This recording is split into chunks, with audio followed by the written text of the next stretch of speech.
یہ بتائیں کہ سنگنگ کا سفر شروع کیسے ہوا؟ بچپن سے ہی پتہ تھا کہ سنگر بننا ہے بڑے ہو کے؟ بالکل بھی نہیں، دور دور تک نہیں.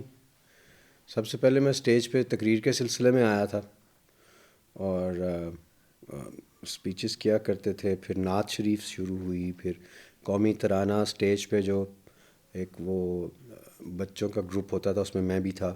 پھر کمپٹیشنز میں جانا شروع ہو گئے، نعتیہ کمپٹیشنز ون کیے، اس نے قرأت کے کمپٹیشنز ون کیے. پھر آہستہ آہستہ میوزک پہ آتے ہوئے کیا ٹائم لگتا ہے. ہمارے اسکول میں ایک ٹیچر آتے تھے جو ہمیں سکھاتے تھے ترانے اور کلام اقبال بالخصوص. So that is how I was introduced to the music and I came into music gradually. 95 میں پہلا گانا گایا بلو دے گھر، اور پہلے گانے سے ہی جو ہے کنٹروورسی سٹارٹ ہو گئی. یہ کیا وجہ تھی؟ اس کے بعد پروین، پتہ نہیں، نچ میری سمجھ سے پنجابن. باہر ہے کہ میں چھینک مار دوں تو کنٹروورسی ہو جاتی ہے کہ یار یہ چھینک ہم سمجھتے ہیں کہ یہ حرام ہے. مجھے گانے کے اوپر مجھے یاد ہے اور لکھا تھا یہ گانا حرام ہے کیونکہ یہ انسانی طبیعت میں غیر معمولی ہیجان برپا کرتا ہے. اور کراچی کی سڑکوں پہ مطلب دیواروں پہ ہر جگہ بلو کلچر پر لعنت اور فلاں. اللہ کے ہر گانے میں پیار میرا ہو فرزانہ بھول نہ جانا. مہدی حسن صاحب کو پوری دنیا کو دیکھ لو، ہر طرح کے گانے گائے انہوں نے. میری دفعہ پتہ نہیں کیا ہو جاتا ہے، کوئی اسٹیٹمنٹ دے دوں. وہ میں نے ایک دفعہ کہہ دیا کہ بھئی ہماری مائیں کلمہ پڑھاتی تھیں بچوں کو، آج کل بے شک ڈو ڈو ڈو ڈو. اب یہ غلط بات بھی نہیں ہے، بس وہ ایسی کی تیسی شروع ہو گئی جناب. کوئی بات میں کروں صحیح، پتہ نہیں کیا ہوتا ہے ان کو. اور یہ جو پروین گانا تھا اس پہ بھی وہ بڑے سخت ریمارکس تھے جو وکیل تھے ان کے کہ عمر قید ہونی چاہیے، کچھ ایسا تھا. ہاں نہیں، اس پہ وہ مگر تو میں مذاق سے کہا تھا. وہ تو سپریم کورٹ کے چیف جسٹس نے مجھے سو موٹو نوٹس لے کے بلا لیا عدالت میں کہ ذرا ادھر آ نا، ذرا پروین بڑی نمکین. تو ذرا میں نے کہا، میرے ڈاکٹر خالد رانجھا صاحب وکیل تھے، کہتے ہیں جتنی پروینیں ہیں نا ان کے ایفیڈیوٹس لے کے آؤ جو یوتھ پارلیمنٹ میں تھی. وہ میں نے اتنا ڈھیر لگا لیا ایفیڈیوٹس کا. تو وہ اس میں سینیٹر کلثوم پروین کا بھی تھا، وہ بوڑھی سی تھی. تو جج نے اٹھایا اوپر سے تو کہتا ہے تو ساریاں بوڑھیاں پروین ہیں، ان کا ایفیڈیوٹ سامنے لگا. سرکاری وکیل کی تو کوشش تھی کہ اس کو بہت بڑی سزا ہونی چاہیے کم از کم. بھگون داس جنہوں نے مجھے بلایا تھا، مطلب سو موٹو نوٹس لیا تھا، وہ چھٹی پہ جا چکے تھے، ان کی جگہ دوسرے جج تھے اگلی پیشی پہ. تو وہ ہنس رہے تھے، انہوں نے کہا یار یہ کیا کیس ہے. تو وہ وکیل کو کہیں کہ یار دیکھو اس نے بڑے اچھے کام بھی کیے ہیں، تو تم اتنے الزام لگاتے جا رہے ہو. کہتا نہیں سر یہ وہی ہے بلو دے گھر، سر یہ وہی ہے نچ پنجابن، اس کو سر سزا ہونی چاہیے بڑی سخت. اس نے کہا یار اس نے اسپتال بھی بنایا ہے اتنا اچھا، میں نے خود دیکھا ہے، میڈیکل کالج فلاں. لیکن نہیں جی نہیں، انہوں نے کہا کہ جرم کی فہرست بہت لمبی ہے. پھر جج نے کہا یار آئندہ اس طرح کے گانے نہ لکھنا، اور باعزت مجھے بری کر دیا. سرکار وکیل کہتا ہے اگر بھگون داس آج زندہ آج یہاں پہ ہوتے نا، میں دیکھتے آپ کیسے بچ کے جاتے ہیں زندہ یہاں سے. میں نے کہا بس پھر اللہ نے بھگوان سے بچا لیا. یہ مجھے بتائیں کہ کرن جوہر نے نچ پنجابن ایک تو جب آپ نے پاکستان میں گایا اس پہ بھی کنٹروورسی بنی، پھر انڈیا نے ایک گانا چرایا، لیگل ایکشن لے رہے تھے، کیا آؤٹ پٹ نکلی اس کی؟ لیگل ایکشن اتنا مہنگا ہے وہاں سے. اور میں نے ایک جو فرم ہائر کر لی وہ گوروں کی فرم تھی. انہوں نے کوئی 4 صرف لیٹرز بھیجنے کے ہی میرے سے کوئی پتہ نہیں کتنے ہزار پاؤنڈ جو ہے وہ چارج کر لی. لیکن وہ چل رہا ہے کیس ابھی، اور it's open and shut case because ان کے پاس رائٹس ہیں ہی نہیں جس کمپنی نے ان کو بیچا ہے. کرن جوہر کا اتنا قصور نہیں ہے جتنا یو کے والی ایک کمپنی ہے 2 نمبر، وہ سارے آرٹسٹس کے گانے انہوں نے چوری کر کے پہلے سے ڈال دیے میں. کچھ اوریجنل بھی ہے ان کے پاس جن کے انہوں نے ایگریمنٹس کیے ہوئے ہیں، باقی ان کے ایسے ہی جس طرح بلو دے گھر بھی انہوں نے اسٹرائک مار کے کوک سے اڑوا دیا تھا. اور اس میں مجھے کہنے لگے کہ ہم آپ کو دے دیتے ہیں اس کے رائٹس، لیکن آپ سارے گانوں کے رائٹس ایک دفعہ پھر ہمیں لکھ کے دے دیں. میں نے کہا یار یہ تو بلیک میلنگ ہے، ورنہ ہم اڑا دیں گے. میں نے کہا چلو اڑا دو. تو کوئی نہیں، یہ دنیا بھی ہے آخرت بھی ہے، ان لوگوں کو. لیکن کرن جوہر کریڈٹ تو دے چکے ہیں گانے میں آپ کو. یار وہ کیس کے بعد ہوا تھا. ہاں ظاہر ہے کیس کے بعد ہی کریڈٹ ہوا تھا. کریڈٹ کیا ہوتا ہے؟ مطلب آپ اپنے میں نے ایک گانا معاف کیا ان کو، پہلے انہوں نے بلو دے گھر کو کموں کے دھر بنا دیا، پھر میں دوسرا بھی انہوں نے ایسا تیری گال کرنی بھیگا دسمبر، گال کرنی ڈیڈی نال، وہ سونو نگم نے گا دیا. پھر بھیگا بھیگا سا دسمبر ہے وہ انہوں نے. تو میں تو ان میں سے ہوں جو خوش ہو جاتے ہیں کہ چلو یار ادھر بھی چل رہا ہے، میوزک کو لوگ انجوائے کر رہے ہیں. But now since it has become a property as آپ کے پاس، کیونکہ آپ ویسے تو البمز بیچ نہیں سکتے. مطلب میرا ہسٹری کا ریکارڈ ہے کہ میں نے پاکستان کی سب سے مہنگی البم 3 کروڑ کی بیچی ہے، جو دوسری ہارڈ کاپی ہوتی ہے جو مارکیٹس میں بکتی تھی یہ کون سی کیسیٹس اور البم سی ہے؟ ڈی کی. یہ سی نچا میں اودے نال نال، یہ بہت زبردست پریویس گانا. والے پہ وہ بکتی تھی. تو خیر اور اتنی بڑی کیسیٹ جو ہے یا اس کو آڈیو کہہ لیں، وہ کسی کی بھی ہسٹری میں نہیں بکی اس سے مہنگی. لیکن جیسے یہ ڈیجیٹل دور کا آغاز ہوا ہے وہ ہمارے لیے تو بالکل، کیونکہ لوگوں نے چوری کر کے اس پہ ڈال دیا، اس کے بعد وہ پھر وہ کما رہے ہیں ایسا لگا. So you can't do much about it. لیکن ابھی میں کروں گا انشاءاللہ جیسے ہی تھوڑا سا ٹائم ملا مجھے. انشاءاللہ ضرور. ایک گانا بھی آپ ایمان علی کے ساتھ بھی بنا رہے ہیں، اور یہ آئی تھنک 23 ایئرس بیک آپ ایمان علی کے ساتھ پروجیکٹ میں کام کریں، اس کی کیا اپڈیٹ ہے؟ وہ گانا بس تیار ہے، تقریباً جلدی آئے گا مارکیٹ میں. کچھ ڈیٹیلس دیں، کہاں پر شوٹ ہو رہا ہے، کس طرح کا گانا ہے؟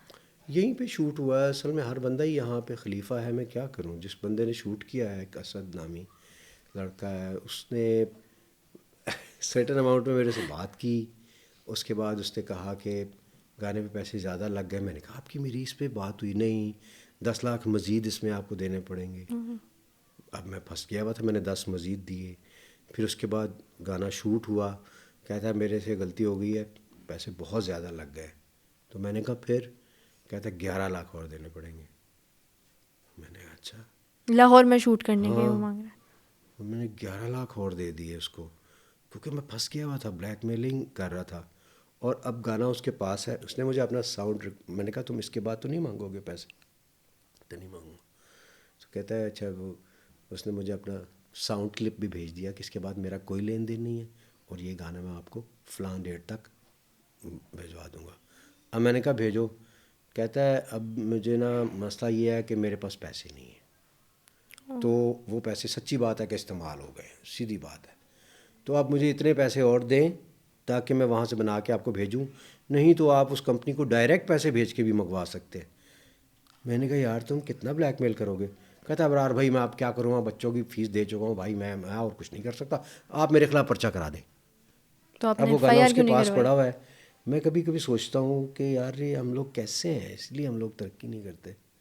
کیا آپ نے 4 دفعہ بلیک میل کر کے، آرم ٹوسٹنگ کر کے، اب اگر میں اس کے خلاف کورٹ میں جاؤں گا تو ایک عجیب تماشا کھڑا ہو جائے گا.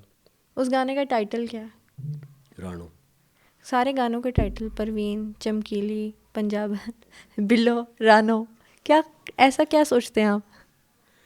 پتہ نہیں، ایسے کوئی بلی ٹائپ چیز میرے ذہن کسی میں. پیر نے کہا ہے آپ کو کہ لڑکیوں کے نام پہ گانوں کے نام رکھو گے تو چلیں دیکھو گے؟ نا میں نے خواتین کے رائٹس کا کتنا خیال رکھا ہے، سارے گانے میں نے خواتین بھی بنا دی، پھر بھی وہ کانٹروورشل ہو جاتے ہیں.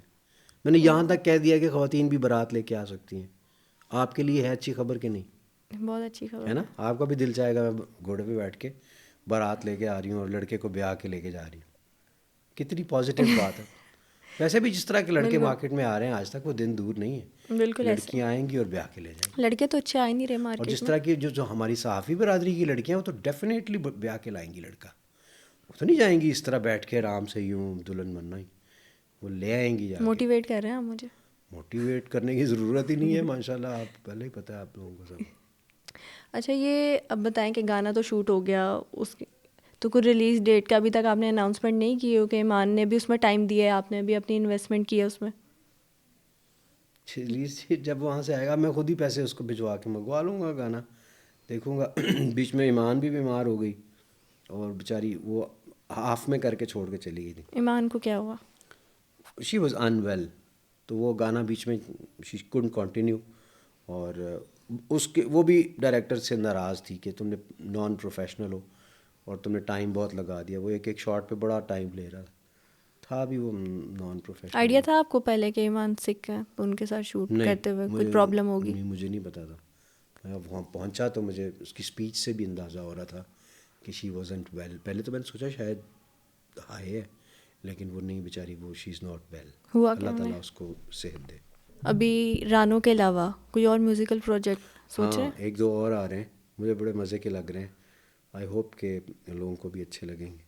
بس یار یہ بعض کا دل ایسے بجھ جاتا ہے. ہم لوگ دیکھیں جب ٹیررزم کی لہر آئی تھی نا پاکستان میں, اس کے کتنے عرصے بعد تک میرے سے کوئی بھنگڑا لکھا ہی نہیں گیا تھا. لوگ کہتے تھے لکھو, ایسے ٹی وی پہ ہم خوف و ہراس یہ وہ مطلب خون دیکھ رہے ہوتے تھے. وہ اسی طرح آج کل غزہ کا وہ چل رہا ہے, اتنی ویڈیوز ہر وقت ہم دیکھ رہے ہوتے ہیں, تو دل ہی نہیں چاہتا کہ کوئی ہم ایسا بھنگڑے والا گانا ریلیز کریں. ایسے لگتا ہے اسے ٹائم ہی نہیں ہے.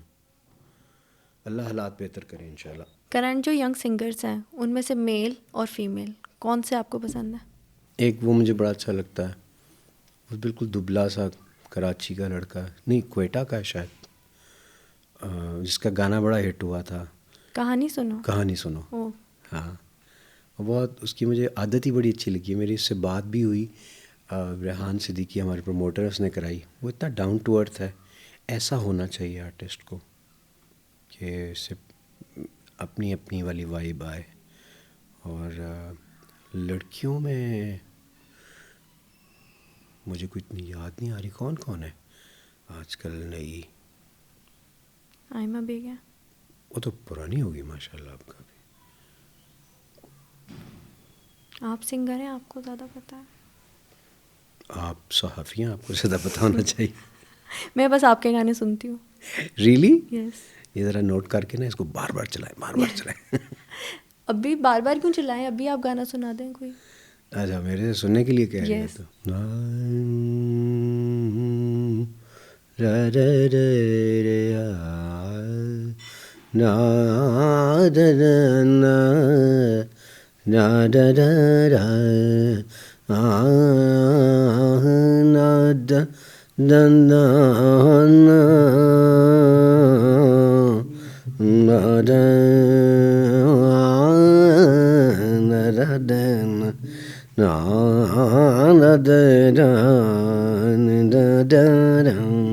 آج کل یہ سر میرے ذہن میں گھوم رہا ہے, اس لیے میں نے سنا دی.